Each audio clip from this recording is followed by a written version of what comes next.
Next question है the radius of the moon is about 1/4 that of earth.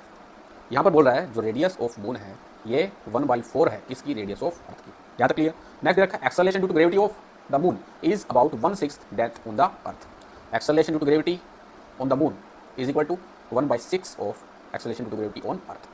From this we can conclude that the ratio of mass of earth to the mass of moon is about. अब आपको यहाँ पर ratio निकालना है किसका, mass of earth upon mass of moon, ये हमें यहाँ पर निकालना है। हिंदी में देखते हैं, चंद्रमा की त्रिज्या पृथ्वी की त्रिज्या का लगभग 1/4 है, जो कि हमने यहाँ पर लिख दिया।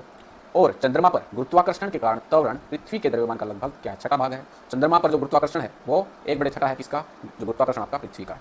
अब हमें यहाँ पे पृथ्वी का द्रव्यमान और चंद्रमा का द्रव्यमान इन दोनों का यहाँ पर अनुपात लगभग में निकालना है। ऐसे निकालेंगे। हम सभी को पता है जो एक्सेलरेशन ड्यू टू ग्रेविटी होती है क्या होती है, Gm/r² होती है। यहाँ तक कोई डाउट नहीं।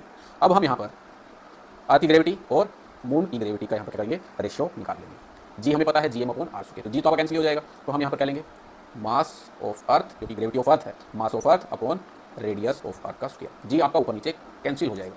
अब ग्रेविटी ऑफ मून लिखनी है आपको, तो क्या होगा, मास of moon upon radius of moon इसका स्क्वायर।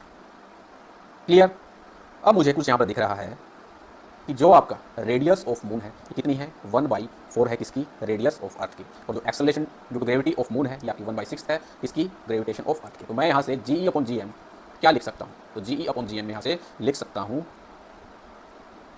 इतना 6 लिख दूंगा। इस साइड में आपका 6 चला जाएगा और G पर नीचे आ जाएगा। इसी प्रकार से हम यहाँ पर क्या लिख सकते हैं, radius of earth upon radius of moon कितना लिख सकते हैं, 4 निकाल लिया हमें। ठीक है, तो Ge/Gm हमारे यहाँ पर कितना निकला, 6 निकल गया। तो रख दो वैल्यू। ठीक है, मास of earth upon mass of moon, ये तो हमें यहाँ पर क्या करना, निकालना ही है। इसको हम सेपरेट लिख सकते हैं।